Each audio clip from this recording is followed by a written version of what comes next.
Survivor Series 1996. You probably know this show for one reason, and that's for the monumental, game-changing, needle-moving debut of Philip LaFon. Oh, and there's also this guy, Rocky Maivia, that shows up, and he has a funny haircut, but seems to have a lot of pizzazz to him. We got loads of Survivor Series elimination matches. We got a match of the year candidate in Bret versus Austin. And Undertaker has wings. So that's what we all asked for, I guess, right? We're in a lot of leather too. But we get more into that right here on the Apron Bump podcast. It's the hardest. Talk around and disregard it. Strip you off the ground, show you what heart is. Standing strong and proud, nothing can knock this. Let's get started. What is up, everybody? Welcome to the Apron Bump podcast. I am your host, the hardest part of the ring. Kyle is my name. How is everybody doing today, folks? Hope everybody's week is going swimmingly. Hope work's good. Hope life's good. Hope the family's good. Hope your prostate's good. Hope all of that. I hope all of that for you. And anything that aids in your survival is what I want. Speaking of surviving, Flash Funk didn't survive this gimmick, did he? Survivor Series 1996 is the show we are talking about today. What an interesting one. I don't know if I would call this a good show. It's definitely significant. That's for damn sure. It's a very significant show for a variety of reasons from top to bottom, really. A lot of debuts on this show. We got a few returns. We got a few coming out parties. Stone Cold versus Bret Hart is everybody talks about that WrestleMania match. But we got kind of an unsung gem here. The first Bret versus Austin match on pay-per-view. Don't know if it was as good as the WrestleMania match, but it was a darn good contest. Very, very, I'll tell you this, strong case for match of the year, but will it be? Well, you're just going to have to stay tuned till the end of the episode, where the hardest promotion battle of 1996 continues, where we compare WWF, WCW, and ECW. We take these three companies and we see who had the best, worst, whether it's in-ring, out-of-ring, what have you. And we'll base it off also the grade of this show. We'll do all of that at the end, but there's a point system.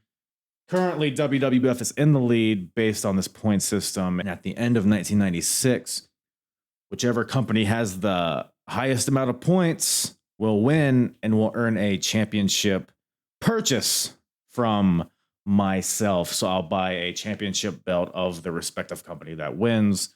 Like I said, WWF is currently in the lead, but we'll see if anything changes. We'll see if there's any worst or best from this show. We'll see. But a lot of flux in this show, so it'll be definitely important one to check out. So, but otherwise on this show, like I said, we got a lot of Survivor Series, 4-on-4 matches, I believe they are. A lot of wacky characters, which we get into.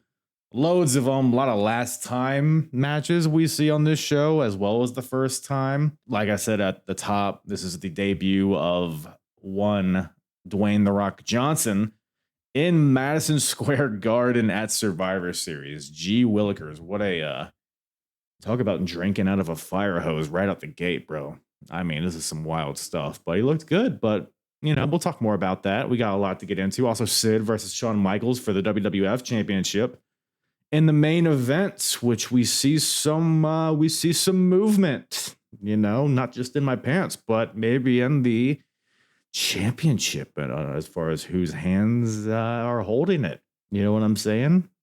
Talking about the championship belt, not what's in my pants. So speaking about in my pants, I'd like to get into the pants of my guest on this show. Fretz from the Fretzlemania podcast joins me on this episode. Lovely, lovely time with Mr. Fretz, as always. Go check out the Fretzlemania podcast wherever you listen to podcasts. He does a lot of retro stuff. He does Attitude Era stuff, Ruthless Aggression stuff, like early 90s stuff. Like I think it was 1990 Slamboree or some weird shit. Whichever one had the black scorpion wrestling in a cage. We covered that one. So if you enjoy this program, you'll enjoy his program. He gets into a lot of old school stuff, also some current stuff. And he's also affiliated with Wrestle Addicts Radio, which they talk a lot about the current product as well. So go check out my boy Fretz. I'll put all the info in the description below.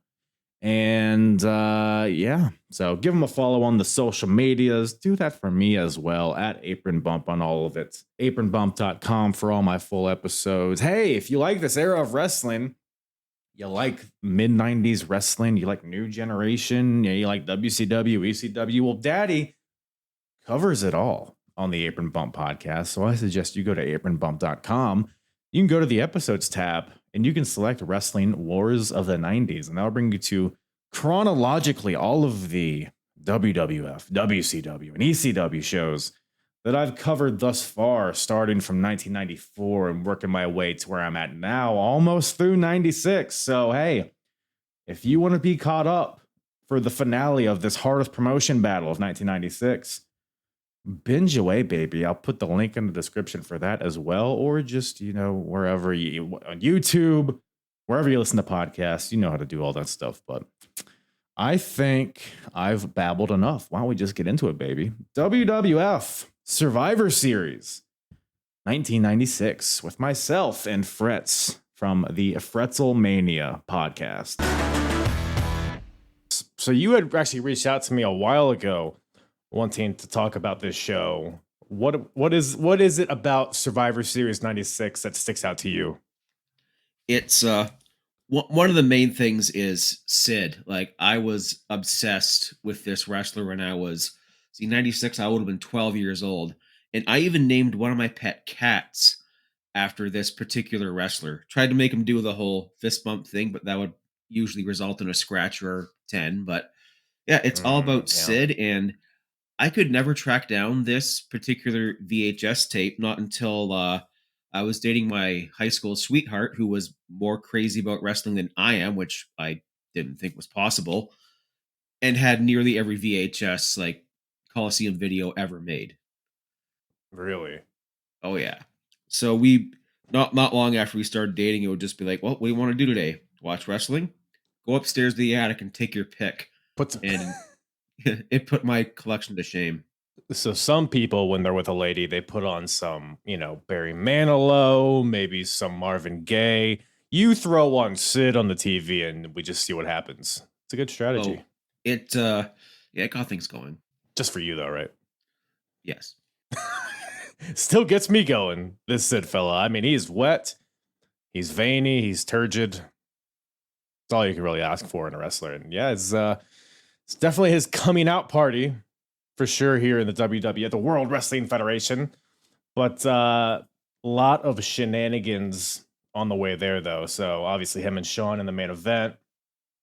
We got something I miss is the traditional Survivor Series matches, or at least I thought I missed them.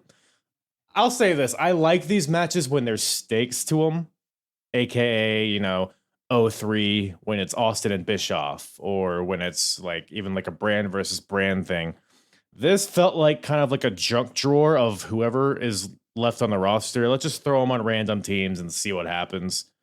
This did give us some fun debuts on the show, but I don't know. What are your thoughts on that match concept, the 5-on-5 traditional elimination matches?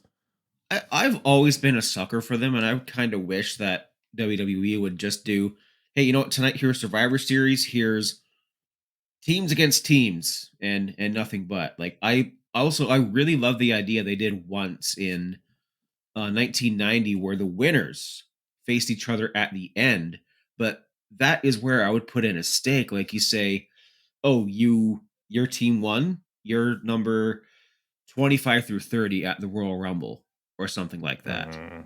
And I just like how wacky the teams are. You had team names back in the day, like none I can name off the top of my head, like the 4x4s with Hacksaw Duggan and Neidhart and all these, or the Dream Team, the $1 Million Team with the Undertaker. Like, I'm a sucker for a multi-man match. Like, I like it. And we even had, there was one on the pre-show I did not even dabble in, but it featured the Guns Explode, Bart Gunn and Billy Gunn on opposing teams.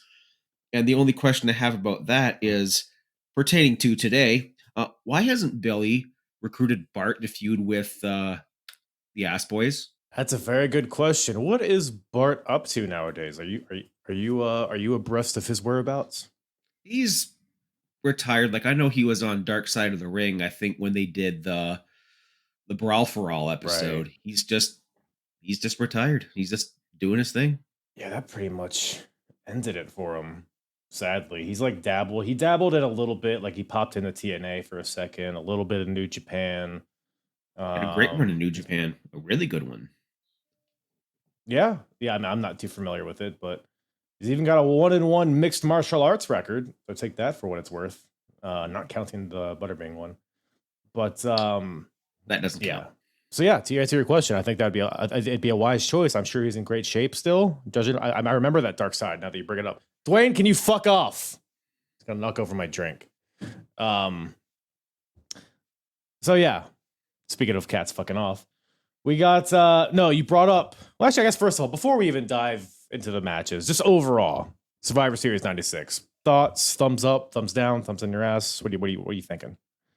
Well, it was a mostly good pay-per-view. I mean, when we get into it, like Bret Hart versus Steve Austin was a fantastic match. You had just a smorgasbord, a veritable who's that in the world of the WWE at the time, including some of these debuts. And with the benefit of hindsight, I mean, you look at people like Rocky Maivia, where Mhm.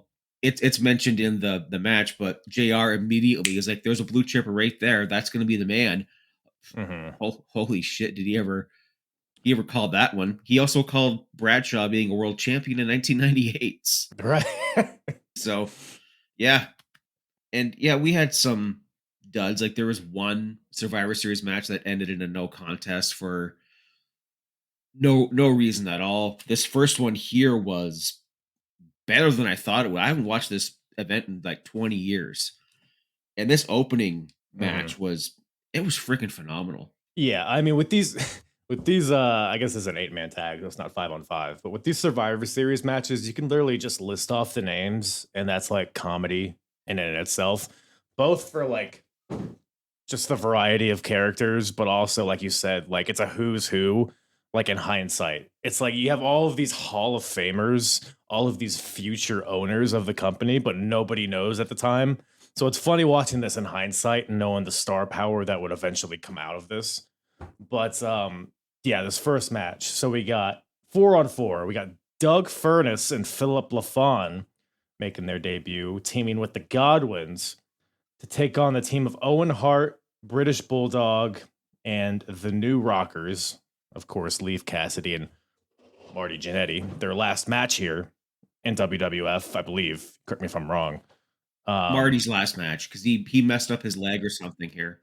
Right. Well, their last match as a team, as the Yes. New Rockers, is what I'm saying. But yeah, he messed up I think he like broke his foot or sprained his ankle or something. But yeah, it was pretty much, I mean, they were going nowhere. You're never gonna put New in front of a team and have them be successful unless it's the New Day.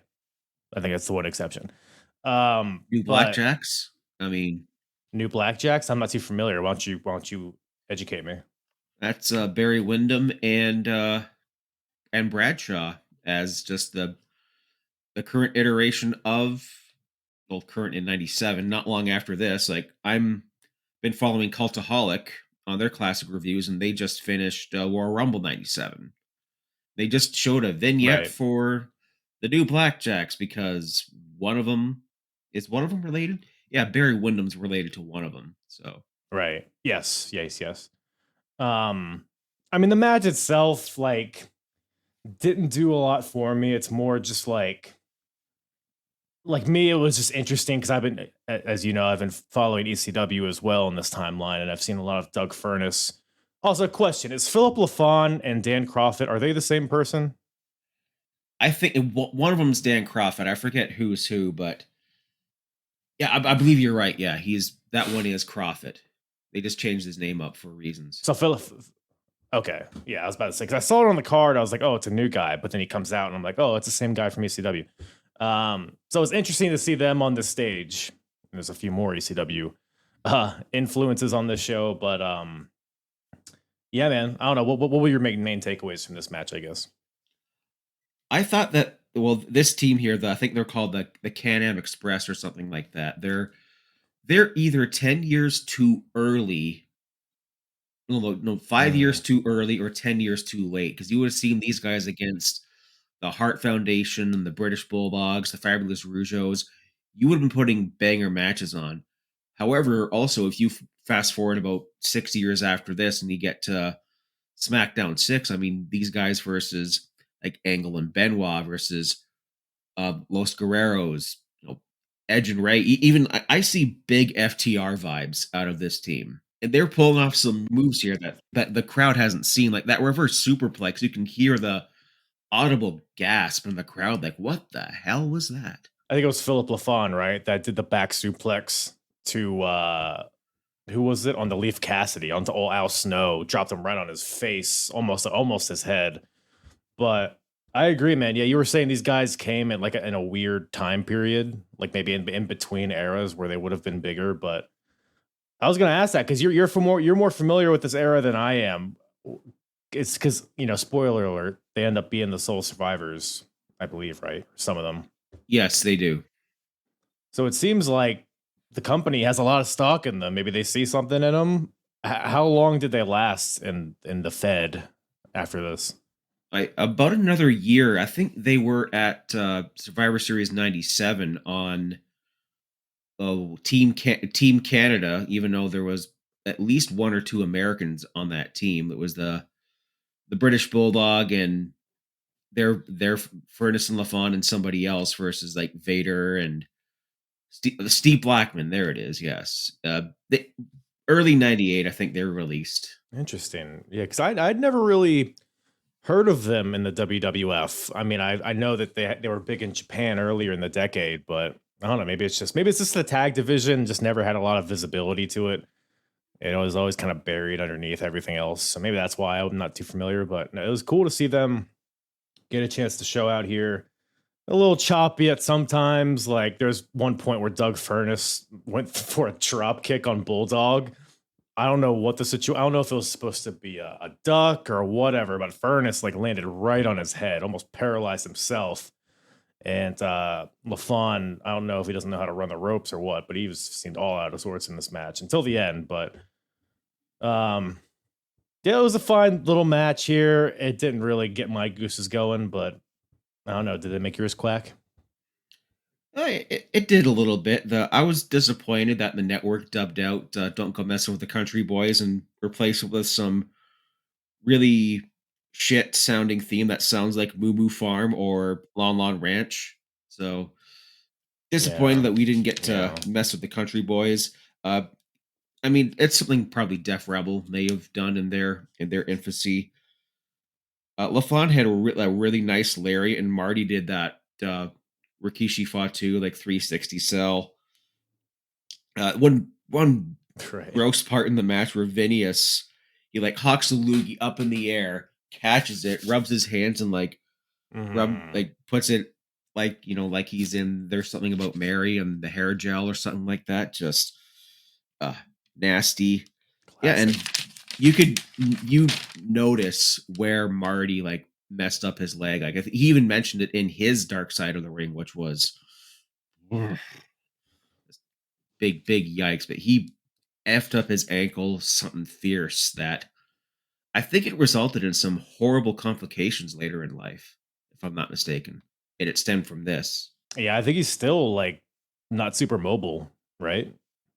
No, it may have been threatened to have something amputated. I'm probably speaking out of turn. I don't know at all, but I know that it started some things for him. But I love here that Owen and Davey, they're thinking, finally, there's a team here that we can wrestle. Because Owen was bumping his ass off for these guys. Even that overhead belly to belly that finished this match. Just phenomenal stuff. Yeah. No, it was definitely that's kind of a theme of the show in some ways. I guess the opposite ends of the spectrum, because it's they're transitioning to a period where it's less characters, more wrestling, but there's also really bad characters on the show as well, which we'll touch on. But Yeah, no, I'm glad you brought up Owen. He probably stuck out to me more so than anybody in this match, as far because just generally, like from start to finish, he seems like he was always factored in, and he had some fun, like a missile drop kick that came like out of frame that just like cleaned the clock off of whoever he kicked. I forget who it was. But yeah, so the eliminations that kind of just come rapid fire. At least in the beginning, they did. Marty gets slop dropped. He's eliminated. Owen Hart hits spin kick to Henry O'Godwin for an elimination. Bulldog gives the old stampede power slam to Phineas. He's out of here. LaFon's in. He gives that back suplex off the top rope to Leaf Cassidy for the elimination. LaFon rolls out Bulldog for the elimination. And then ultimately, Doug Furnas wins the match for his team when he hits that reverse release German suplex onto Owen, right? Was it on Owen? I think it was on Owen. Yeah, that sounds about right. So they win the match and they pin the tag team champions, who are currently Owen and Bulldog. So like I said, the tag division, it's never going to be the main thing, especially in this era. But they're in the biggest company there is in America, so it's a big moment for the old Can-Am connection, right? So, but after that, we get something a little different. We got Mankind versus The Undertaker. So we've had boiler room matches, we've had buried alive matches, we've had casket matches. Here we have a match, just a one-on-one wrestling match. You know, I mean, Paul Bearer's up there in a cage, but you know, doesn't really factor into the match, I feel like. Am I wrong? It's supposed to factor into the outcome where Taker would beat Mankind and then he would get some time alone with Paul Bearer. And to quote Paul Bearer, like, I'm Paul Bearer and you're not. Oh, yes. Oh, can't do the Paul Bearer impersonation with my sick. That's great. Yep. Phantom Undertaker, Bat Undertaker, getting lowered from the ceiling with that friggin' cape he was wearing. And I can just hear someone down below going, it's the freaking Bat. I have a lot of thoughts on Undertaker's aesthetic here. So we are transitioning away from the purple gauntlets, the purple ankle, whatever you call them. We're moving away from that era of Undertaker into a new era, which I don't know what you call, like Lord of Darkness, whatever the hell.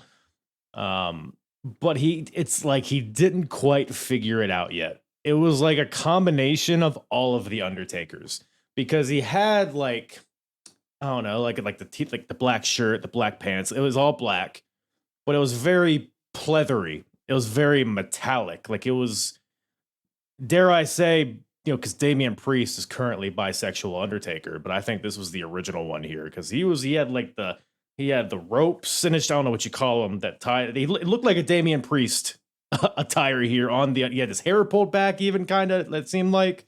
I don't know, what do you think of his look here, just like his ring attire? It was very, very goth. And like we were trying to put another layer into his character. Like, okay, he was buried alive and the purple glove sticks out. What are we going to do now? We're going to give him the goth. We're going to give him the teardrop tattoo, which in some circles means he killed a man. So there's that one. I think you're just capitalizing on something else. Like what would have been in theaters? Like no Batman movies would have been in theaters yet. Spawn was a year away. I think you were just trying to. I have no idea. Put a few darts in a few different dartboards here. It was a look. It was a choice. Yeah. Sassy Undertaker. I mean, I'm all here for it. I mean, it's almost like if people listening, if you're not familiar with this, what he looks like here, just picture like Ministry Undertaker, but just a little bit more leathery, just a little bit more shiny. That's basically what you got here. But it was cool. I mean, it looked badass. I don't know. Like I said, I don't know how I feel about it, but the match itself, though. I mean, these two, I don't know if they're capable of having a bad match together. I mean, like we're coming fresh off the Buried Alive match. That was really good. The Boiler Room match was fun. Yeah, here, like just a standard wrestling match, but I liked it. It was even more like wrestle heavy than I even anticipated because they're coming off of these brutal street fight type matches with chairs and stairs and shovels. There was just a lot of grappling in this match, and there was a lot of Cactus Jack influence on his side. You got Undertaker just like countering headlocks and the suplexes. Like it was kind of almost like a welcome change in this rivalry, even though it on one hand, like when I was first turned this on, I was like, what, they're going from a buried alive match to just a regular wrestling match. But I don't know. I thought it worked for what it was. What'd you think about it?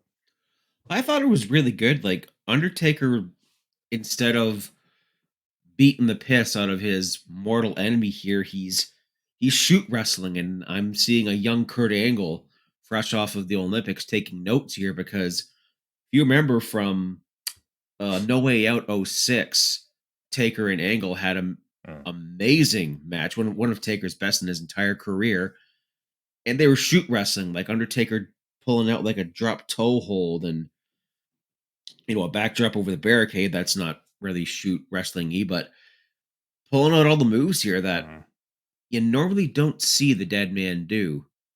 Like he was more methodical here, which was kind of strange, but it was also it was refreshing in a way. Yeah. Like I said, I mean, like other than rappelling from the ceiling with bat wings, it was very like a very humanized version of the Undertaker, which in the context of a wrestling match, it was interesting to see. I mean, it's pretty back and forth.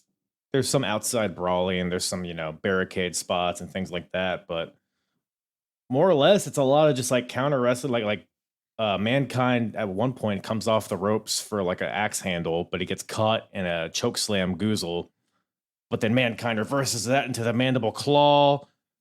But then Undertaker breaks the mandible claw, which I think might be the first time it was done. And then transitions from that into a choke slam. They got Mankind throwing out like cannonballs from the apron to the floor, which he hits in the beginning of the match, but then towards the end, he goes for it again, but Undertaker has it scouted now. So there's like, it's some fun psychology within this match. But also at the same point, you got, Mankind stabbing Undertaker in the face with a shank. So he's a little bit of both worlds here. So it's fun. Which was a question that I had. I don't know if you have any insight on this. Because like I said, Paul Bearer, he's hanging from a shark cage to keep him from getting involved. At some point in the match, I think Mankind has Taker in like a chin lock or whatever. And I see on the mat, there's the shank that he uses. I don't know if it's something specific. It's like a white piece of something sharp that he ends up using on Undertaker. But it's just on the mat, not being acknowledged. Nobody's going for it. So my question is, was Paul supposed to drop that later in the match, but it just like slipped out of his hand? I think what I'm talking about? Yeah, I didn't actually notice this, but I'm remembering some podcasts covering this in the past, like New Gen and Cultaholic and all them. Mm-hmm. And I seem to remember that spot being discussed. I think it was kind of a botch. Like it was supposed to get that Abdullah the Butcher foreign object, like the sharpened, splintered piece of wood that you're going to get color on the dead man. I think Paul was holding on to that, or it fell out of his pocket or something. And even the commentary here was making allusions of, Paul Bearer basically pissing off of the shark cage for being so scared of heights, which, I mean, I would too. That's no. Yeah. I mean, I couldn't imagine. I was watching. I was like, it was pretty high up there. And Paul Bearer is a big fella, or as Vince McMahon puts it, he's bulbous. He's very bulbous. So the cage held him though. God bless it. But eventually Mankind finds the shank and starts stabbing Undertaker in the face with it right in front of the referee, by the way. There's a lot of shoddy officiating throughout this entire show, by the way. But this is one example. Like Undertaker, like Mankind has Taker in the corner. He's just ching, ching, ching, ching in the face with this. And then Undertaker just busts out the tombstone out of nowhere for the win. So it was kind of a weird finish, which makes me think that there was supposed to be more of a climax of Paul Bearer like dropping the thing, then maybe Mankind grabs it and then misses or something. I don't know. But everything before that, though, I thought was really solid. I really enjoyed it. And post-match stuff was whatever. But I don't know. What'd you think about old Terry Bam Bam Gordy coming out, aka the Executioner? Because God bless him. did you see that Dark Side of the Ring? That was rough, man. That was so sad. Like I didn't know. Like I knew he had an episode on an airplane, but I didn't know he was Yeah. in '96. He was like so far gone. Like it was very very sad, and he still had like the wrestling brain, but then everything else was Mm-hmm. no. It's God bless him. Like Autopilot. autopilot. Give him credit for even attempting anything after literally being dead for clinically dead for a few minutes, and then coming back. This is the only thing he knew and the only thing he loved, and I give him credit for trying. But man, the execution, pun intended, was not good. It was because the Undertaker wins, and like you said, the stipulation was if he wins, he gets Paul Bearer all alone in the ring or whatever. So they lower the cage with Paul in it. It slowly lowers, but as it approaches the mat, the Executioner comes out, attacks the Undertaker just enough so Paul can get away. I think Executioner ends up taking like a choke slam, or maybe just like a boot. He gets knocked out of the ring some way, and Executioner, Mankind, Paul Bearer, they all scurry away. And so Undertaker won the match, but he did not accomplish his ultimate goal. So that kind of leaves me. It's like, what did this match really accomplish? Like, I feel like there could have been more substance to like why this match was happening, but I don't know. Undertaker's coming back from the literal dead, so I guess that's all you can ask for, huh? Yeah, and I think this just sets up a bit of a benefit of hindsight. You're setting up another story arc between Taker and Bearer. Like Taker would have a match with the Executioner at December's in your house. Then so yeah, I guess that's what it sets up is Taker versus Executioner. Yeah, then another few months you're getting another wrinkle in the storyline with Kane being mentioned, who ironically is on this card. Sure is. But before we get there, we got another Survivor Series traditional 8-man tag team elimination match. We got the team of Mark Marrow, the Stalker, aka Barry Windham, Jake Roberts, and Rocky Maivia making his debut here, taking on the team of Crush, Goldust, Hunter Hearst Helmsley, and Jerry Lawler. I mean, you just look at these 8 people. It's like the epitome of new generation. What the fuck are it? So many colors and sparkles and outrageous characters. It's just a funny collection of people. But this was probably the best Survivor Series match. It's like traditional 8-man match on the card, I would say. I don't know. Do you agree? Disagree? I might still go with Furnas and LaFon, but this one was still enjoyable for what it was, and the things that it set up with The Rock's future. Sonny's coming out here to commentary, and like the fans at the ramp. I have some things to say. Like one fan tries to grab Sonny's tits. Like one girl tries to accost Shawn Michaels on the way to the ring. I'm kind of glad they moved the entranceway at MSG. I love the look. Like the WrestleMania 10 stage stands out among the goats of Mania stages, in my opinion. And this one too, that sliding cityscape door. But it's so damn narrow. And he got these attendants who can only do so much. Yeah. And I love just the little bickering between Sonny and JR on commentaries. Like, have you been downloaded yet today? I hope she hasn't been downloaded today, but yeah, no, you said it. But yeah, it was Sonny on commentary. It wasn't the worst commentary I've ever heard, but I didn't need it. I don't really know what purpose it served. I guess, who is she even managing at this point? She hops around from guy to guy so fast, it's hard to keep track. I guess she's kind of with Helmsley. Not really, though. No, she wasn't with anyone. She's no longer with the Guns. She had just finished with Farouk because Farouk would be debuting a new gimmick and theme and everything at this show. She's just being like a eye candy. Like she's waiting for, who did she manage in 90? And the next people she actually managed, I think, were LOD 2000 after this. So she's just out there just to pop the crowd and probably some people's pants. And Yeah, yes, there's a lot of popping going on, but I mean, there's so much to get into here. First of all, Triple H, or Hunter Hearst Helmsley, is the new Intercontinental Champion.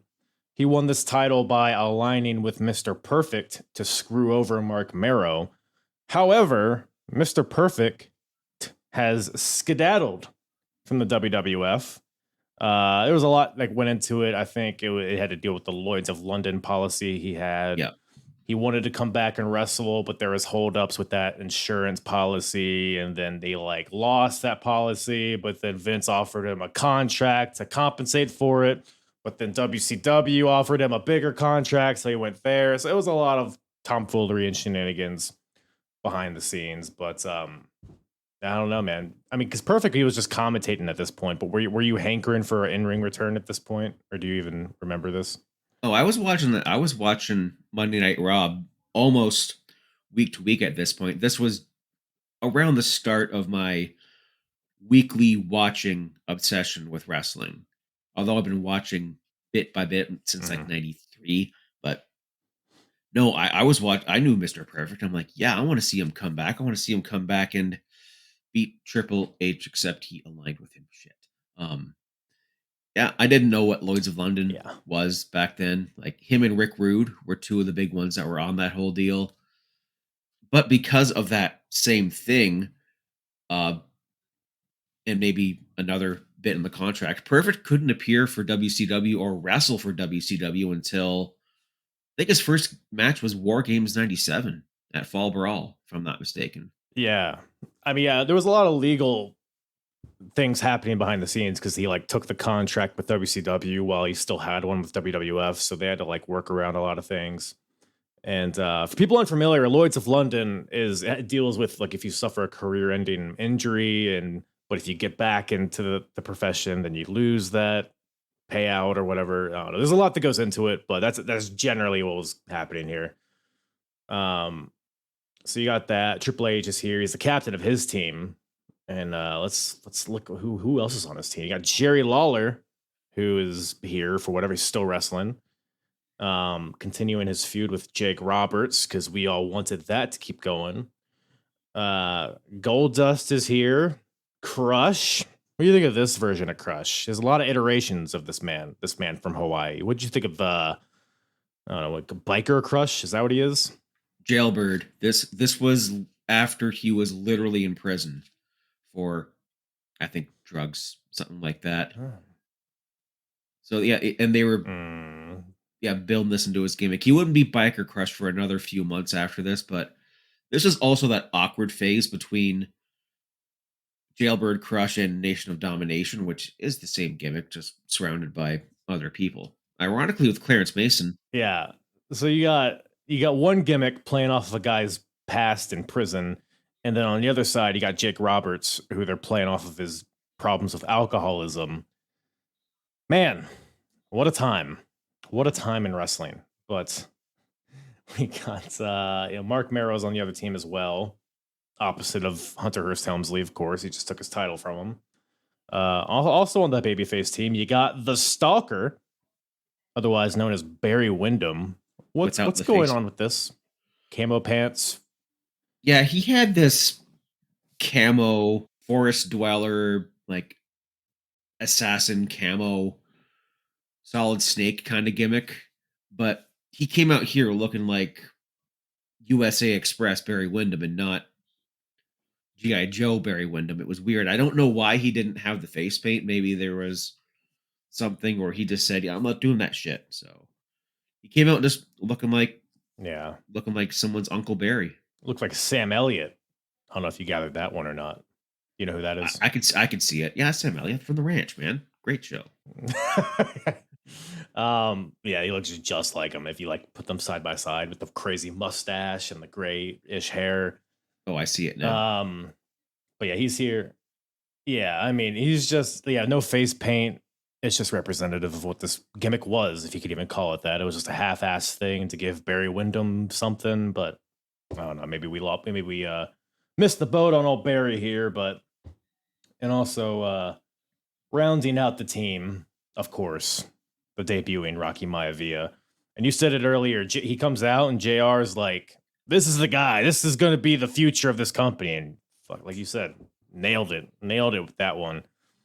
It's I mean, it's in his blood.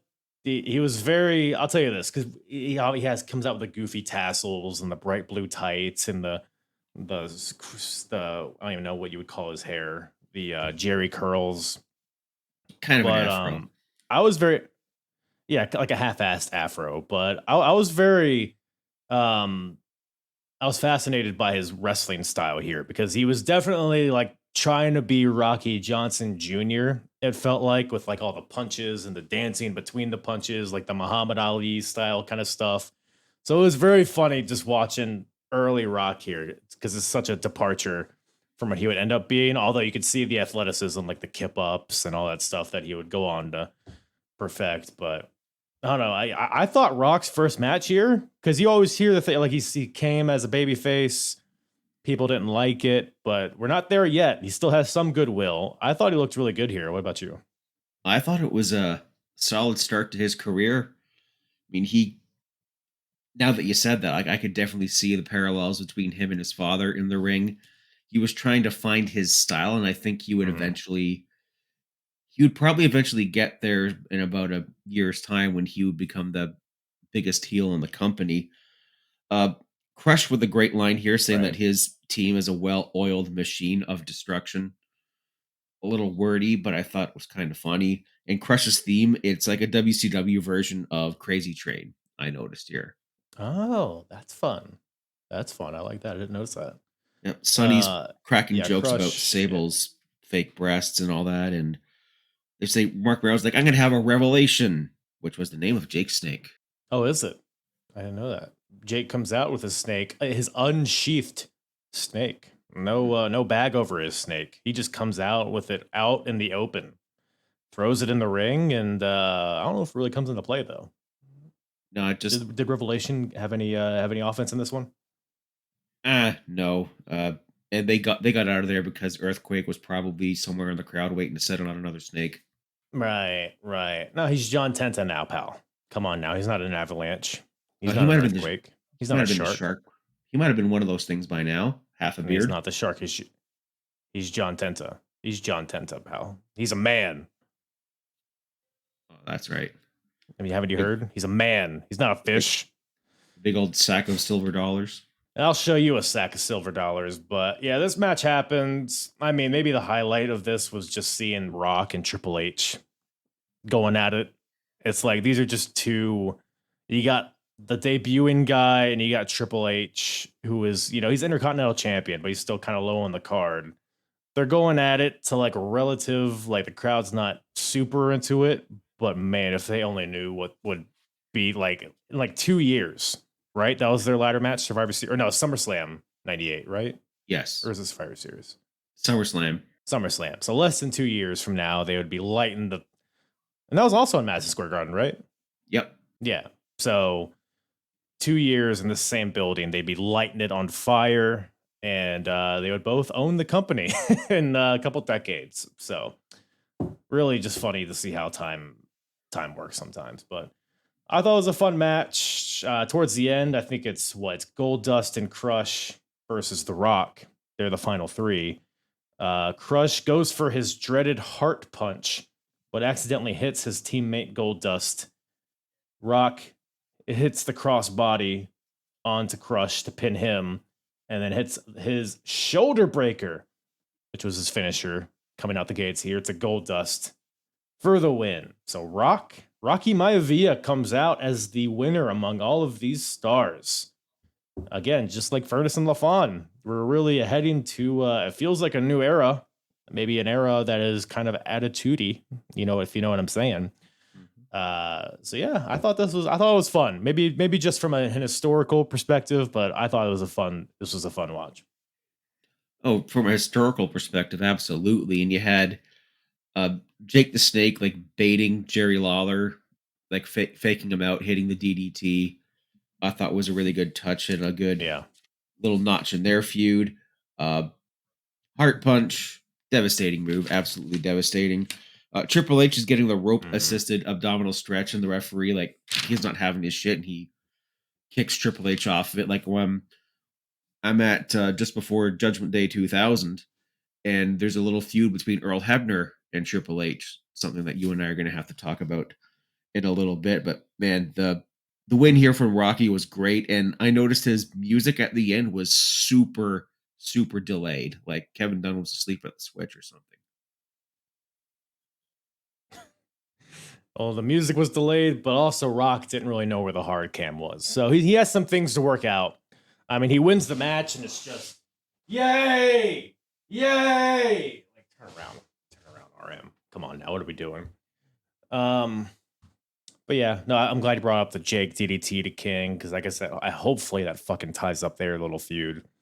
Because King was like mocking Jake in this match, like, oh, he's drunk, he's stumbling, but then Jake just comes right out with a DDT to him, gets him out of there, and so yeah, there was some fun stuff in this match, but the heart punch is probably the highlight, I would say. Absolutely, that and Sonny just making all horrible jokes about people, like, you know, Jake not passing the bar, and there's something about Sable, I forget what it was. Their feud's getting underway. Yay. Yeah, that's where women are in wrestling at this point, unfortunately. But after that match, we get quite the little dandy here. It is for the number one contendership for the world title. We got a returning Bret Hart versus Stone Cold Steve Austin. Who, man? So I've never seen this match before. I was excited to watch it, and I was very, very satisfied. The way I would describe this match is just very gritty. Like, it's no bullshit. It feels like a struggle. It feels like two guys, you know, fighting each other. It's like it's very wrestling heavy, but with a good amount of brawling sprinkled on top of it. I thought it was just, I don't know. These guys have great chemistry. I'm not breaking any new ground here, but this Stone Cold is really catching fire here. We're fresh off of the Pillman's got a gun angle where Steve went to Brian Pillman's house, and Pillman, everybody thought he shot Stone Cold, but he ended up not, and Stone Cold like tore his house apart. And you got Stone Cold coming out on Raw being like, yeah, if you put an S in front of Hitman, that's what I think about Bret Hart. Like, we're finally getting into this era of Stone Cold. We're leaving the $1 million ringmaster shit behind, and he is on fire at this point. But yeah, this was a incredible match. What'd you think about it? It was a technical masterclass. I love the interviews here before where Austin's like, cliches are cliches and ass whoopings are ass whoopings. MSG loves Stone Cold. This is when I was starting to notice the more smarky crowd, especially when we get to the main event. Like New York, they've always been like the real, like everyone's like, oh, Chicago, no, MSG.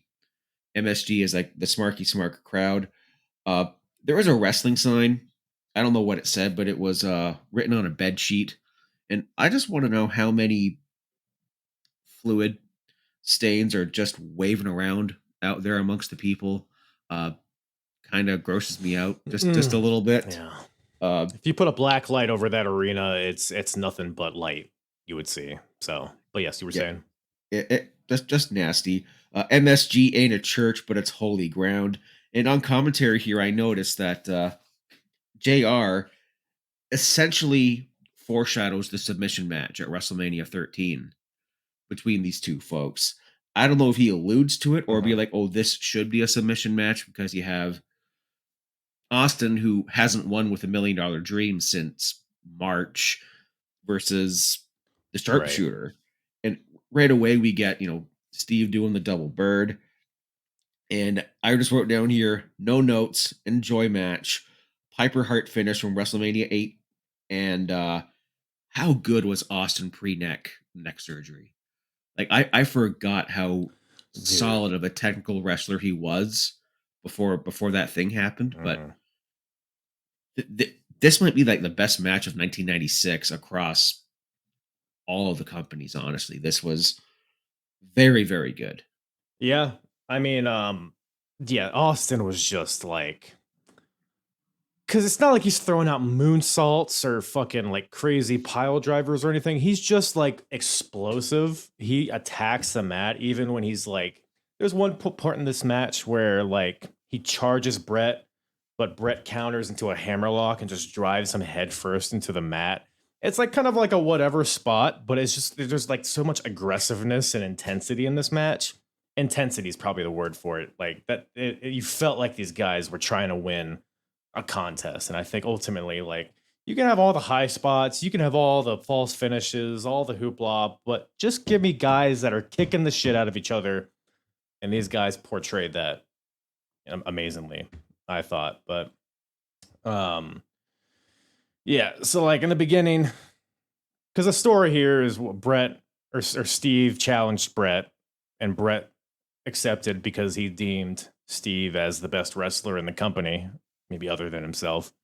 So it's obviously it's going to be very wrestling heavy, which Bret kind of has the advantage in the beginning when they're chain wrestling, but then it makes its way to the outside, and that's where the tide kind of turns for Steve because that's where he thrives more in the brawling aspect.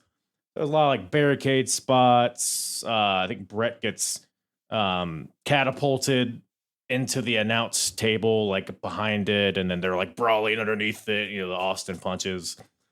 And so there's some good stuff here. I mean, the Austin, talking about the pre neck break, you don't see post neck break Austin bust out a top rope superplex. So that was very interesting to see in this match. Double pin afterwards, which is a fun little near fall. Also, I just want to point out, I love this era of the Stone Cold Stunner because it would go on to be like a kick stunner like every time. But I like how in this match, like Steve's looking away from Bret. Bret like comes up behind him, and then Steve just grabs him from behind and hits him with the stunner, almost like the RKO's hit, like and kind of come out of nowhere. That's kind of how it was executed at this point. And it was kind of just a little more like kind of gritty, a little rough around the edges, but it looked like it fucking hurt. So, yeah. Any spots in particular stick out to you in this one? No, I prefer the non-kick stunner, like straight up. That goes for Owens. That goes for Johnny Ace. That goes for Austin. Just the kick. I don't get it, but yeah, I didn't take a lot of notes during this match here, but they were trading their submission holds, and JR kept talking about them being in a submission match or alluding to one itself, but we'll get there in a few months, and that puts, and because of that, this match kind of gets tossed by the wayside, gets kind of forgotten, but it absolutely shouldn't be. Like if anyone's listening, watching this, and you haven't seen this match, get on the Peacock or the network, depending on where you're located. Netflix, if you're listening to this in 2025, get on this. Get on this match immediately. It's very well done, and I thought it was good character from the both of them. Like Bret Hart's been away. He went back home to Canada for a little bit. He went on I think it was Lonesome Dove. He went on just a Canadian I think it was like a pioneer kind of show up here. I didn't watch a lot of it myself. I think around this time he was also on The Simpsons with this place has got old man stink. Why would I want a picture of a pitiful pencil neck geek? And of course, Bret Hart was not the only wrestler in the neighborhood because the Shrieking Sheik lived 3 doors away. Great technical stuff, and I still can't get that damn bedsheet sign out of my head. Just it ruined it for you, huh? Almost. But yeah, in talking about the submissions, I thought it was very interesting because I was expecting the $1 Million Dream because that's when he came in using. But he also busts out a Texas Cloverleaf, which makes sense. I'm almost surprised he didn't like make that like a staple in his offense. But Bret's able to fight out of that one. But Bret's legs get worked on in that Cloverleaf for a while. So when he gets whipped into the corner later in the match, his leg gives and he goes sliding into the corner and his back smacks the ring post, which just looked brutal. But the psychology behind it was on point. So it's just a lot of that in this match. I was like you. I didn't take a lot of notes on this. It was just a fun watch. It was just a great wrestling match. There's not much you can say about it, but ultimately at the finish, great finish, by the way. So Steve locks in that $1 million dream, or the Cobra Clutch, whatever you know it as. Bret runs up the turnbuckles, rolls back, and ends up pinning Steve Austin out of nowhere, getting a cheeky win and setting up a rematch here in a few months that I think was pretty okay. So, but this match, like you said, an unsung gem, and I think it's definitely worth anybody listening. Go back and watch this match. It's a good one. Yeah, if there's anything you're going to watch from this show, watch this one. You don't want to watch fake Diesel and fake Razor? Not particularly, no.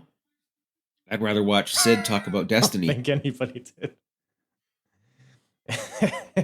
my conquer. Oh, I forget what the quote is, but it's so good. I will do anything I have to go to my destiny and make my conquer. But yeah, so we have one more Survivor Series elimination match. We got the team of quote unquote Diesel and quote unquote Razor Ramon and Vader and the new Nation of Domination era Farouk versus the team of Savio Vega, Yokozuna, Jimmy Snuka, and a debuting Flash Funk, aka Too Cold Scorpio. So much, a lot to unpack. I mean, where do we even start here with this one? Where would you like to start here as far as these characters go? I think this was the first time we heard "We Are the Nation of Domination" followed by PG-13 wrapping them to the ring. I think this is the first, because Farouk had the shiny cock helmet on a couple of weeks ago, and now he's bringing in this this Black Panthers-esque thing. Like, D'Lo Brown wasn't here yet. It was just him and PG-13. I think Clarence Mason may have been involved, but you didn't have the entourage that he would get eventually. So that was a debut. Flash Funk, this is his first match, like Too Cold Scorpio's first match in WWE. This is Yoko's first match back in a while, and Snuka was like a mystery partner for this team. I think either someone was supposed to be in this match, or they're just like, hey, let's give someone a nostalgia pop here. Lou Albano, Super Mario himself, comes down to the ring before the match here, and, you know, to quote him, if you do drugs, you'll go to hell before you die. If you get that reference, can of Coke to you. PG-13 talking about bum rushing your mother. Rude. Just rude. No. Corny is on commentary here. Talk on here. No, Corny is on commentary here, and he is pissed about. Well, what isn't he pissed? He's pissed at pretty much everything and everyone in this match, like about Yokozuna being here. Yokozuna allegedly was close to 700 pounds around this time. This was his last ever WWF match here, by the way. Yeah, he would get shipped off to Fat Camp, and then him and Vader would go and stash away buckets of chicken, allegedly. Like, okay, I believe I loved Yoko. This was so sad to see because I loved Yoko, but man, I mean, he's probably pushing like 650 here, almost 7 allegedly, like probably like 6. You know what? I mean, he's huge, and it is sad to see, but by golly, that's the most athletic 700-pounder I've ever seen in my life, I think. I haven't seen many of them, but he's the top.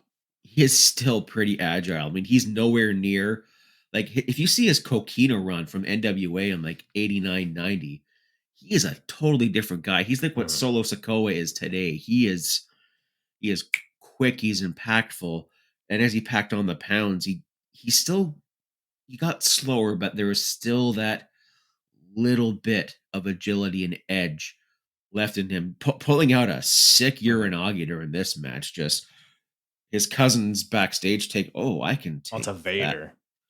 Yes, like that's impressive enough as it is. Like, you're yeah, both of you guys are over 400 pounds, and that like, oh, that's nothing. No, that's still fucking impressive. Like that's wow. Yeah, I mean, I'm looking at all these names, and it's crazy. I think, and you can maybe you have a different opinion. I think the guy in this match with the most successful run in this company is Fake Diesel, which is you probably would not have guessed that at the time. But obviously, for anyone unfamiliar, it's Kane. This is before the Kane character. He was Fake Diesel, along with Fake Razor. Storyline is that JR brought these two guys in. I don't know if they're just trying to capitalize on the NWO. I don't know what the end game was for these two, but they're here. They're just playing the characters as if they were Razor and Diesel, but they had a lot of spotlight on them, weirdly. So I don't know. What did you? Because you were watching this. What did you make of Fake Diesel and Fake Razor at the time? Well, I knew of the. I was watching WCW too, so I knew of NWO, and I thought this was just kind of attempting to give an FU to Hall and Nash, because well, it's like, oh hey, you guys, like this character can be interchangeable. We can pass this on to God knows who. Like it was nothing more than just maybe a ratings ploy because he's like, oh yeah, you did the last in your house, the buried alive. He's like, I'm gonna have Diesel and Razor on Raw tomorrow night. Then of course you're gonna get all these eyes tuning in. Then you see, okay, that's obviously Isaac Yankem right there. I can see your teeth. You're Jerry Lawler's dentist, and I don't know who Rick Bogner is, but you want to look up some underrated workers like Rick Bogner. Was he in your ECW days at one point, or am I thinking of someone else? He did have one ECW match, at least that I've covered, but it was not very good. So maybe I need to delve more into his archives. But from what I've seen from him, I haven't been impressed. I think he was. I might be thinking of someone else, but I think he was all right. And I have a note here I thought was neat. You had Kane hitting the jackknife powerbomb on the artist formerly known as Quang. You had Jimmy Snuka splashing Vader. I just love like this match in particular. You had people with so many different hats at one point. You had Unabomb, you had Fake Diesel, you had Kane, you had Too Cold Scorpio, and then you had Quang and everything. Just it was a smorgasbord, but it was just a kind of a shame that this ended in a double DQ after a couple of eliminations. Just all hell breaks loose, and nah, you're out. Yeah, it's because I'm looking at this match, I'm like, who's going to take the pin in this match? I guess Savio gets eliminated with the jackknife, like you mentioned. I think it's Savio. Yes. And like Fake Razor gets the Superfly splash because he has Snuka there. He's got to splash somebody, so he gets rid of Fake Razor. But it's like you're bringing in Flash Funk, Two Gold Scorpio, and it's like, where are we gonna have him lose in his debut match? You got Yokozuna. I mean, I feel like if he gets pinned, we're not gonna be able to get this big bastard up. Farouk is debuting a new gimmick. You can't have him lose. You got Vader, who is still kind of quasi in the main event picture. So, but like you said, it just ends up Diesel just clocks Snuka like a crazy chair shot in like the back of the head. It seemed like maybe it was just the back, but it looked violent. It sounded violent. And then I think Savio comes in with the chair and he starts taking it. So there's like sword fighting with chairs, and it just ends up in a schmaz. The ref calls for the bell, throws the match out, but just a fun collection of guys. It's fun seeing Scorpio here in Madison Square Garden when the night before, 24 hours earlier, he was wrestling in the ECW arena for November to Remember. So that was a recent episode of mine. So one day later, he's here wrestling on one of the biggest shows of the year. And a goofy gimmick, but like, I don't know. In ECW, he was very dance heavy too. So it's not like a super departure from who he is anyways. So, and he gets his chance to shine here. He has a crazy moonsault to the outside on a Vader. Big ECW chance, which was fun. Yeah, I think and you brought up Farouk, debut. This is the debut of the Nation of Domination version of him.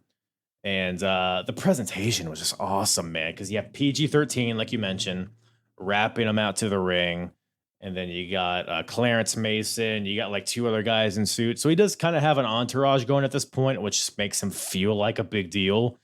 And like ultimately anything anything that gets him away from that goofy helmet and the stupid blue tights is upgrade. So cool to see that materialize. Cool to see Yoko and Vader go at it and Yoko's last match.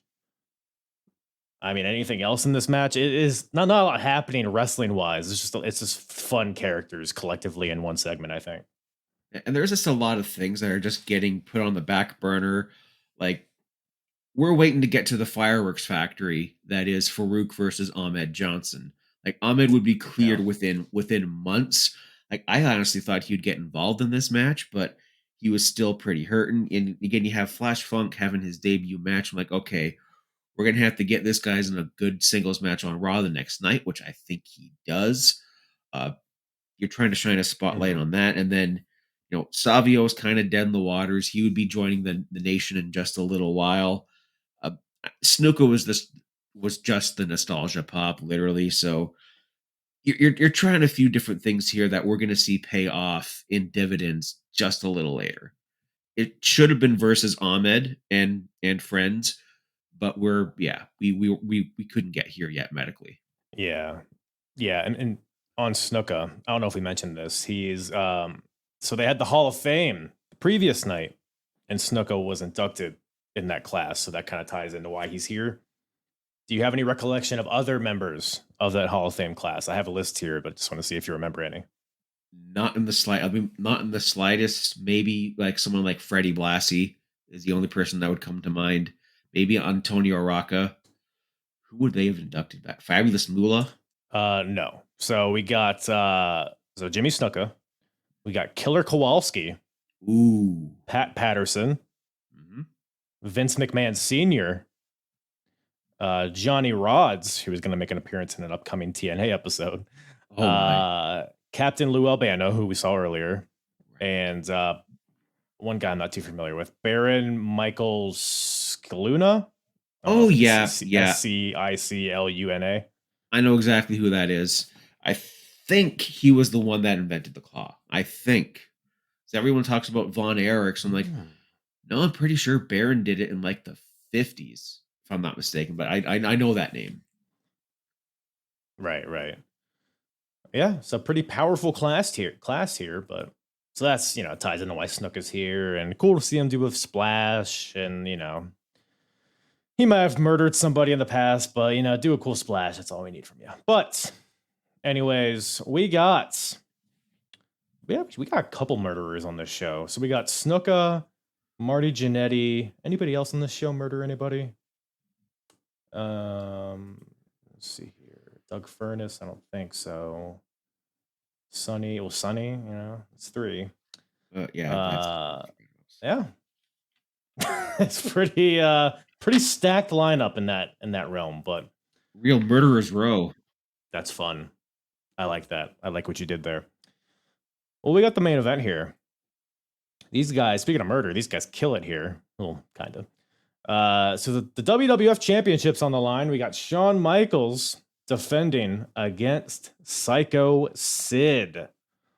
Allegedly, this was supposed to be Vader, but Sid was just over like Rover at this point. So they went with him, and I think probably a good decision. I mean, this was a weird match.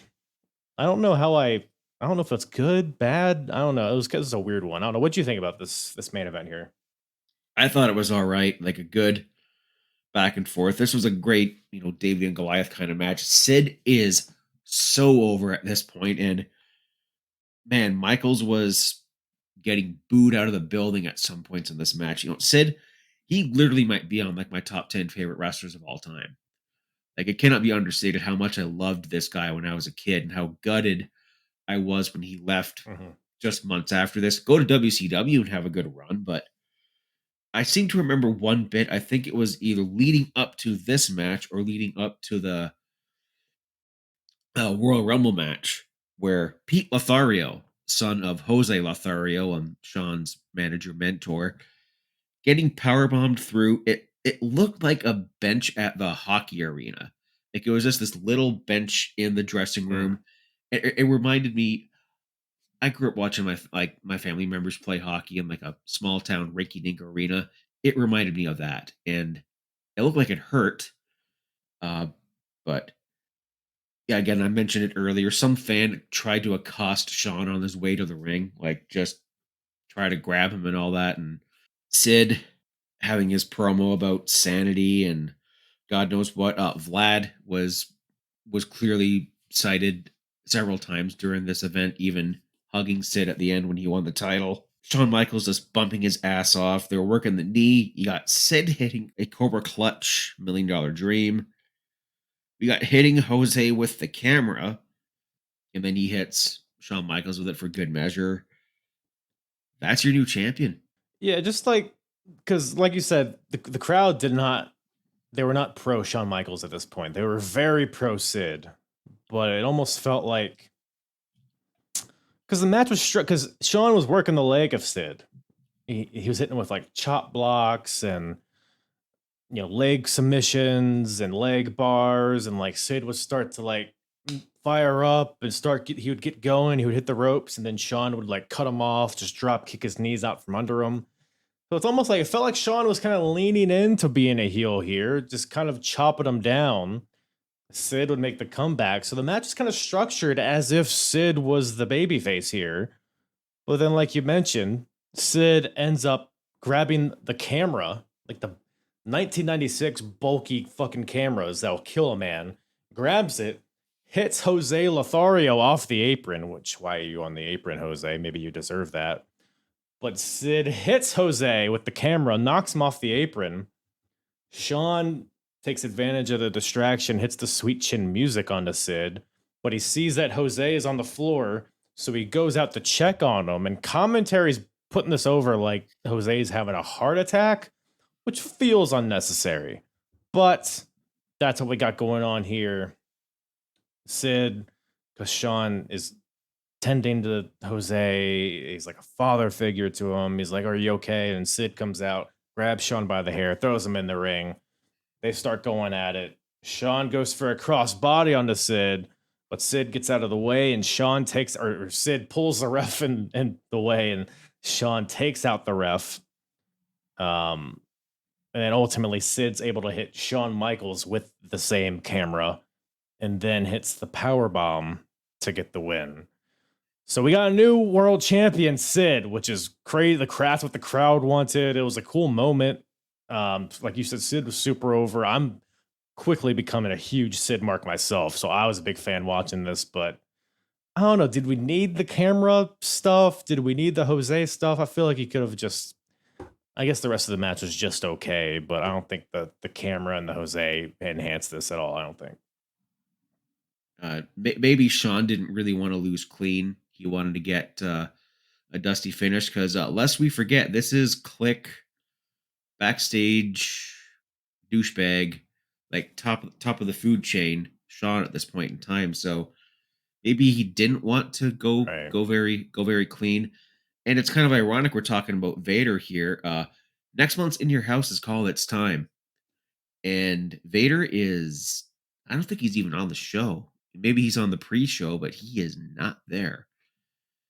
It's right, which very goes to the theory of this was probably Vader's crowning moment. But Shawn, I mean, they had the whole kerfuffle at SummerSlam where Shawn came off the top rope and Vader didn't get out of the way, and then Shawn kicked Vader in the head and yelled at him in the middle of the match.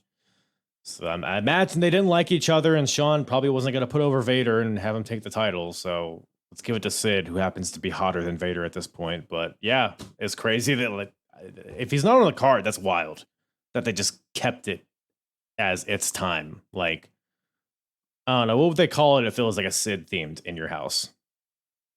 Who the man? Hoodman, Psycho, Powerbomb, Symphony. I'll have my destiny. I'll reach my conquer. Right? In your house, reach for conquer. I like that. That's a good one. I don't know shit. Something. They Half could the have done brain. something. Half a But brain.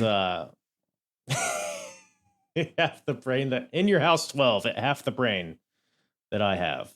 He is nowhere on this card, not even in the dark matches. I mean, I guess its time is kind of evergreen, right? It could be time for anything, really. Brock has had a dark match on this show. Are you freaking kidding me? Hell yeah, Brockus era. Now we're on fire. Now business is booming. Let's get it. Let's go. Oh, well, no Brockus on this show, unfortunately. But overall, man, that brings Survivor Series to a close. It closes with Sid on top, and Sean's on his way to lose his smile at some point. But very interesting era. I mean, we talked about all these matches that had debuts, repackages, last matches for certain people. So it's a company in flux at this point. So it's a very interesting time, especially for me watching this all for the first time. So with that, I mean, any other thoughts on Survivor Series 96? I thought it was kind of a turning point leaning towards the Attitude Era. There was a specific time where, in my opinion, where it actually begins. And that would be a few months from now when Monday Night Raw turns into Raw is War, and you get the classic.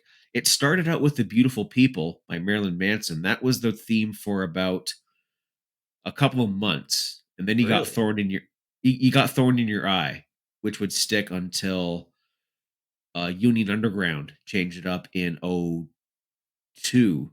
Yeah, Beautiful People, but then that became SmackDown's theme for like a year, but it was Raw's for just a little bit in time.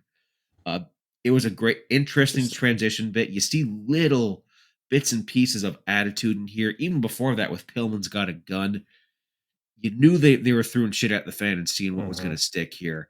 And Sid being on top, I thought, okay, I marked out Sid Mark, but I knew, that's not going to be permanent. This is the stopgap because you're getting the rise of Austin. You're getting, Bret Hart is coming back up, and there are so many wheels turning here. It's truly fascinating to go back, and I love going back to revisit this. This was a fun trip. Yeah, man, 96 WWF. It's such an easy watch every time, even if the matches aren't particularly good, which a lot of times they are. It's just a fun watch. And yeah, like, I don't even know if we mentioned this in the Bret and Austin match. JR in the beginning's like, yeah, there's no clowns here, there's no trash man, it's just athletic wrestlers. So it's like we're transitioning away from those goofy characters slowly, not completely, because we still do it. We had the Sultan in the pre-show, we had, we have Gold Dust, and we have all that shit. But definitely an interesting period. And speaking of interesting, I think you're pretty interesting. And if you like interesting, listeners, I suggest you go check out the Fretzlemania podcast. First of all, Fretz, appreciate you coming on, talking some wrestling once again. Where can everybody find your beautiful face and listen to you and tickle the listeners with your tongue?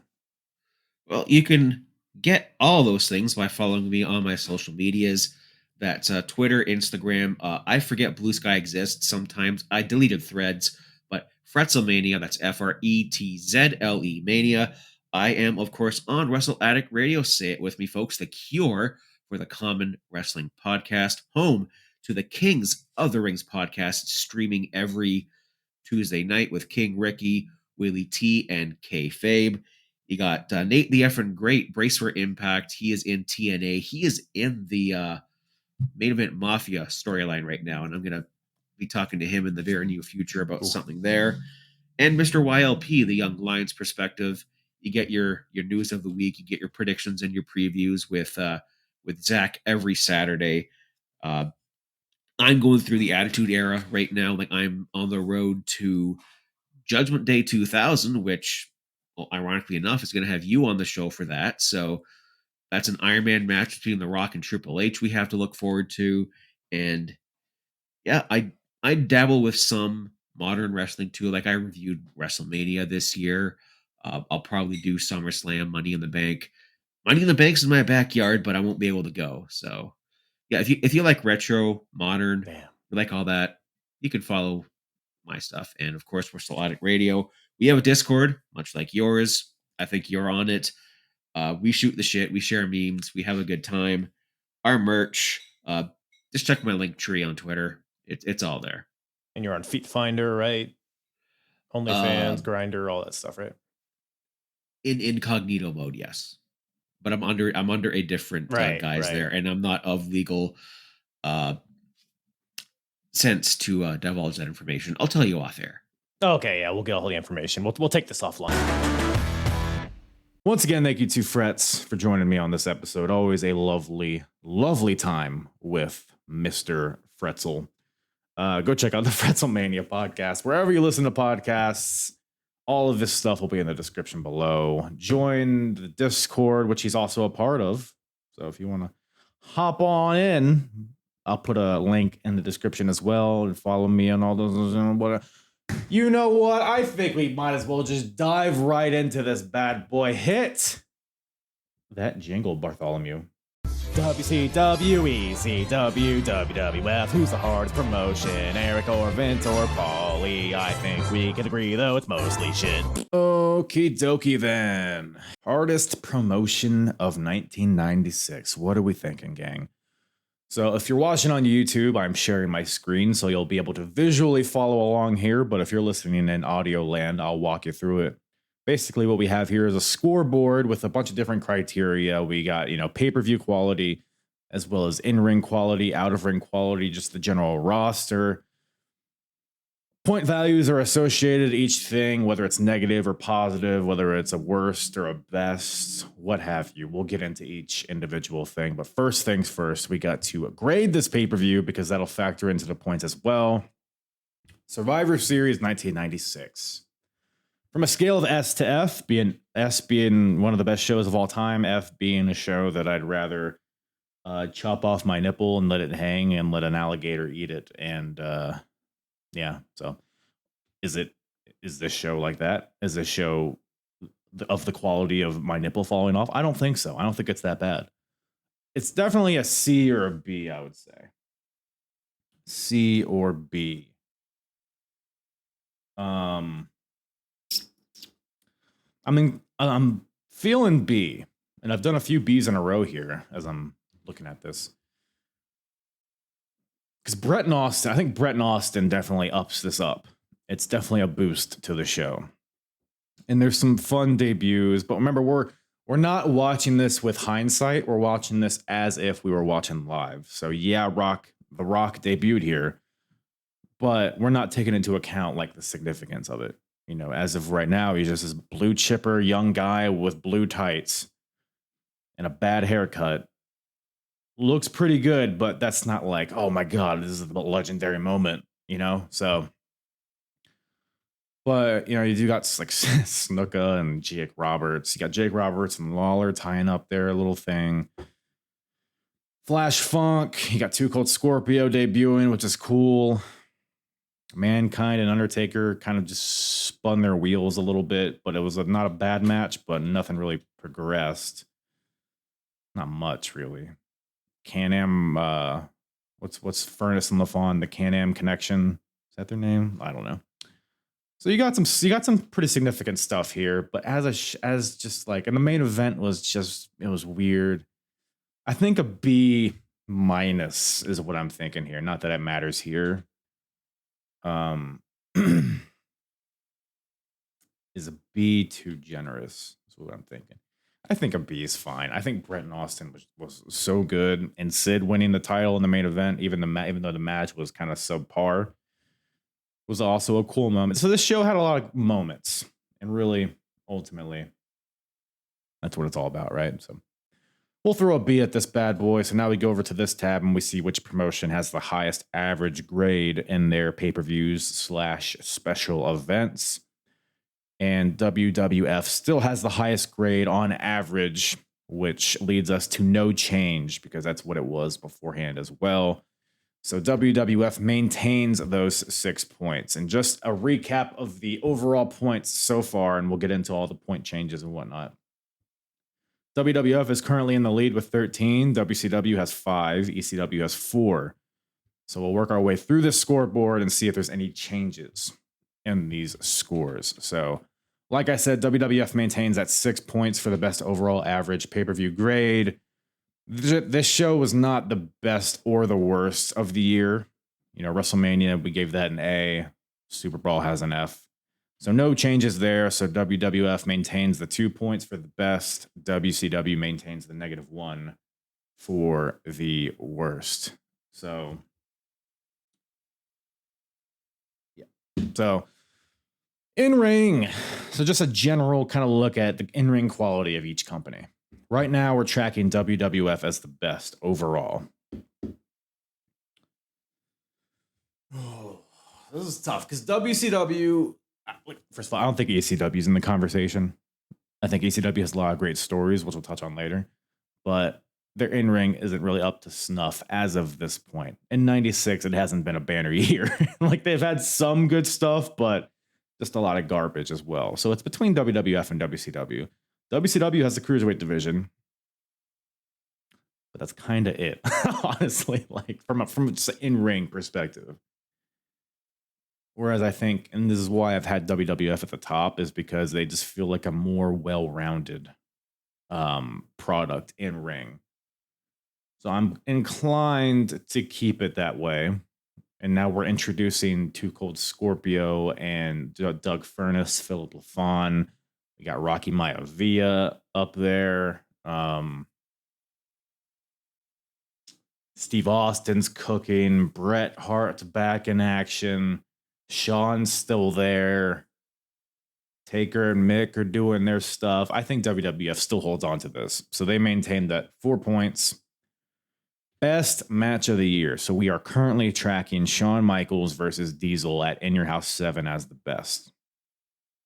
Now, obviously, it's going to remain WWF regardless, but does Bret versus Austin overtake it? Is the question. Which match is better, Shawn versus Diesel in Your House 7 or Bret Hart versus Stone Cold at Survivor Series 96? Let's see. That's tough. They're close. Shawn and Diesel had a little bit more bells and whistles to it.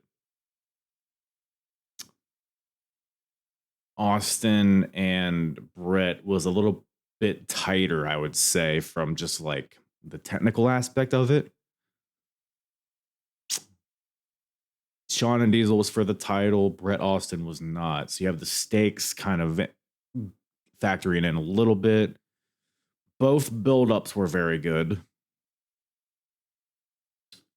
Because the Bret and Austin build-up was kind of on the back of Stone Cold, where I feel like Shawn and Diesel kind of had more of like they both played a part in it. Maybe not. I don't know. I'm talking out loud. Like I said, I don't look at this before I come on here and record. So I'm literally just thinking I'm just talking as I'm thinking. Ultimately, it doesn't matter because it's going to stay WWF and the points aren't going to change. I think Shawn and Diesel keeps it.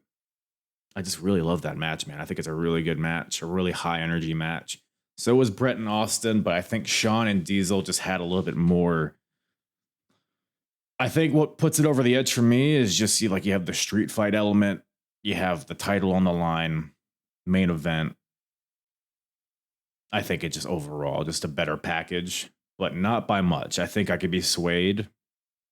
So when it comes for the finale of this, maybe somebody will throw that at me and provide a better argument, and we'll see. But I'm going to keep it Shawn and Diesel for now as the best. So WWF maintains that 2 points. Worst match of the year, also WWF, from In Your House 7, Ultimate Warrior versus Goldust. Yeah, nothing on this show was worse than that. So WWF maintains that -1 point. So no changes to the scoreboard yet. So now we're looking at the roster and the star power of each company. Best overall. All right, so WWF has. So we got to think about like what has changed since we last looked at this. So right now we're tracking WCW, but WWF since last time has gained Too Cold Scorpio, aka Flash Funk. They've gained Rocky Maivia, which that's not really, I guess that's depth to the roster, I would say. But it doesn't, we're not factoring in The Rock here. We're factoring in new up and coming Rocky Maivia. Stone Cold, like I said, his stock is rising, so he's becoming sorry. He's becoming just choked on my own cum there. He's becoming a bigger factor. What else? Terry Gordy's there. The tag division, you got Furnas and LaFon. You got Marty Jannetty's gone now, I guess. Yoko's gone. Doesn't really matter. I'm gonna keep it WCW. Just because I think they have so many, like the main event scene is loaded, right? You got Hogan, Piper, Macho. I mean, just from a star power, Luger and Sting, of course. Sting's going through his transformation. But you also have the cruiserweight division holding it down from a work rate perspective. And then you got some stuff in the middle. So I think WCW overall just edges WWF out by a little bit. So they maintain that 4 points. Wrestler of the Year, we're tracking Mankind. I think it's too late for Bret to take it over because he hasn't been much of a factor this year. Sean, I've kind of been debating between Mankind and Sean. I don't think Sean did himself much favors with this show. I think Sean had a better I think Mankind had a better performance than Sean on this show. Sid, I get now, not better than Mankind. Because this also kind of takes into account his ECW stuff from early '96 as well. So just like an incredible range of stuff from Mankind from a character perspective, but also in ring has been killing it. So I think we'll stick with Mankind here for best of the year, for wrestler of the year. So WWF keeps that 2 points. Worst of the year, Ultimate Warrior. Yeah, I can't think of anybody from this show that would overtake it. So we'll keep it with Ultimate Warrior. So WWF maintains that -1 point. So now we look at the out of ring, the next criteria. So this is gimmicks, characters, promos, storylines.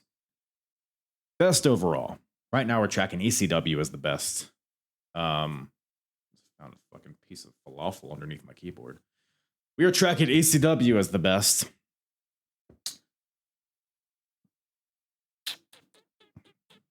Because we got Taz and Sabu's really cooking now. Shane Douglas, Pitbulls. I mean, if you listen to my one of my most recent episodes, November to Remember 1996, yeah, you'll hear about all of the crazy storyline. The Dudleys, Raven and Dreamer, Raven and Sandman. They got a lot of stuff going on here, whereas WWF, look, they got Mankind and Taker, which, like I said, is kind of starting to spin its wheels a little bit. Whatever the hell the Sean and Jose Lothario stuff, don't really care that much. We got Bret and Austin, but Stone Cold's really heating up at this point. So that's something we got to consider as well. He's such a cool character at this point. In addition to Mankind and Taker. But that's kind of it, no? Like really, like from anything with substance. Anything else WWF's doing at this point? And you got like the Intercontinental title scene, which is kind of like Mr. Perfect was involved, but now he's gone. Triple H is just still champion. Mero's still there, but that's kind of an idol at this point, I feel like. Bret or Owen and Bulldog. They're the tag champions. Furnas LaFon. They won the match, so now they're heating up in the but I still think ECW just has them from top to bottom a more robust set of stories, like just a more engaging set of stories from top to bottom. ECW does, and WCW, while they have the NWO, like I said, that's kind of all they got. You got Hogan and Piper, which is the shits. Whatever that feud that's building at this point. Luger, you got Sting doing his deal where he's up in the rafters. Nobody knows what side he's on. transitioning and into Crow, Sting. So that's good stuff. But this is all kind of NWO adjacent, I feel like.